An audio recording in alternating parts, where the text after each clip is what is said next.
અમરેલીમાં ધારી ખાતે એક યુવકના લગ્ન હતા. લગ્નની તમામ તૈયારીઓ કરી લેવામાં આવી હતી. એક ખુશીનો માહોલ હતો. આજે યુવકની જાન નીકળવાની હતી, પરંતુ જે યુવતી સાથે તેના લગ્ન થવાના હતા તેના પૂર્વ પ્રેમી કાળ બનીને ત્રાટક્યો અને યુવકની હત્યા કરી દેતા પંથકમાં ખળબળાહટ મચી ગયો છે. ત્યારે શું સમગ્ર વિવાદ હતો, વિગતે વાત કરીએ.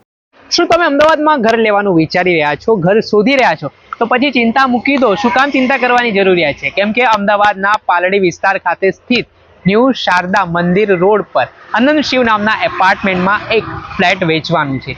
3 BHK આ ફ્લેટ છે, તેની અંદાજિત કિંમત 85 લાખ રૂપિયાની આસપાસ છે. અને તમે એમાં પણ ચિંતા કરવાની જરૂરિયાત નથી, તમને ફૂલ્લી ફર્નિશ આ વસ્તુઓ મળવાની છે. એટલે અને કપડાં અને વાસણો લઈને સીધા તમને અહીંયા રહેવા માટે જવું છે. અને બીજી ખાસિયત હું આ ફ્લેટની બતાવવા માંગીશ કે આનંદ શિવ જે એપાર્ટમેન્ટ છે ત્યાંથી 50 મીટરના અંતરે ભીમનાથ મહાદેવનું મંદિર આવેલું છે.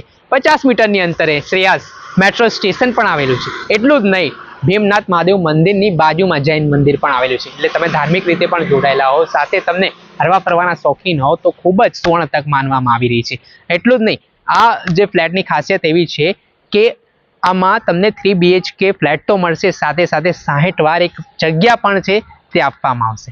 આજે જ આ સ્ક્રીન ઉપર દેખાઈ રહેલા નંબર ઉપર સંપર્ક કરીને વધુ વિગત. અમરેલી જિલ્લાના ધારી તાલુકાના મીઠાપુરા નક્કી ગામે જે યુવક છે વિશાલ મકવાણા, તેમના લગ્ન હતા.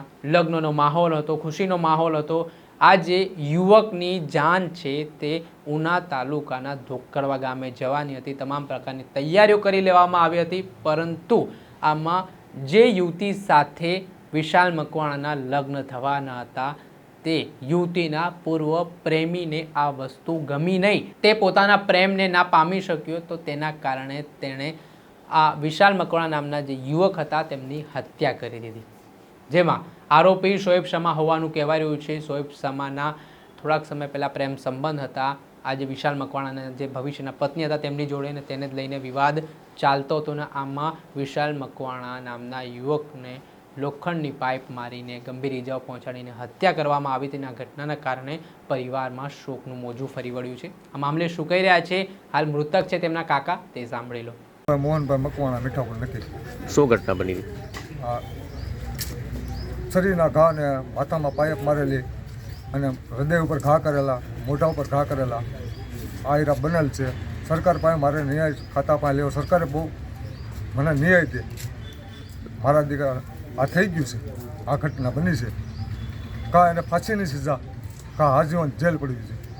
અને શા માટે આવું થયું, શું કહેશો?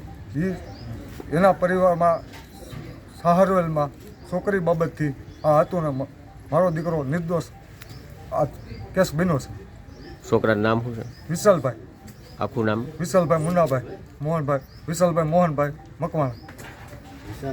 તો અત્યારે અહીંયા PM માટે લાવ્યા છો, તો હવે તમે પાછા ભાવનગર લઈ જવાનું કહો, શા માટે? ભાવનગર મારે છોકરાનું PM પાકું જોઈશે. આ હતા મૃતકના કાકા. તેમનું નિવેદન સામે આવ્યું છે. જે સમગ્ર ઘટના બની છે તેને લઈને તેમણે માહિતી આપી છે. સાથે જ આ બનાવના સંદર્ભમાં કોળી સમાજના અગ્રણી છે તેમનું પણ નિવેદન સામે આવ્યું છે. તેઓએ પણ શું વાત કહી છે તે સાંભળી લો. આપે સાંભળી. ગઈકાલનો ધારીનો તાલુકાના દલખણિયા ગામનો બનાવ છે. ગઈકાલે સાંજના 6ની આજુબાજુ આ મર્ડર કેસ થયેલો છે, જેમાં વિશાલ મકવાણા કરીને છે. એમના આજની તારીખે લગ્નનો માંડવો હતો ને આવતીકાલે એની જાન જવાની હોય એવી દુઃખદ ઘટના બની ને એમનું મર્ડર થયેલ છે. કારણ શું હોઈ શકે? કારણમાં કોઈ પણ કારણ હજી જાણવા મળ્યું નથી, પરંતુ તપાસનો વિષય હોય. હાલમાં સ્થાનિક પોલીસ તંત્ર પણ સહયોગથી સારો એવો માહિતી આપી રહ્યા છે અને પોતે તપાસ પણ કરી રહ્યા છે. આગળ જોઈએ તપાસમાં કોણ આગળ આવે છે. હતા કોળી સમાજના અગ્રણી. તેમણે આ જે આરોપી છે તેની સામે કડકમાં કડક કાર્યવાહી કરવામાં આવે તે પ્રકારની માંગ કરી છે. અને જે આખો ઘટનાક્રમ સર્જાયો છે તેમાં કોળી સમાજમાં પણ ભારે આક્રોશ જોવા મળી રહ્યો છે. આ મામલે સ્થાનિક પોલીસ સ્ટેશન ખાતે આરોપી શોએબ શમા વિરુદ્ધ હત્યા અંગેનો ગુનો નોંધીને તેને પકડવા માટે અલગ અલગ ટીમો કામે લાગી છે. દર્શક મિત્રો, સ્કાયનેટ મીડિયાને આપ લાઇક કરી લો, સબસ્ક્રાઇબ કરી લો અને શેર કરવાનું ભૂલતા નહીં.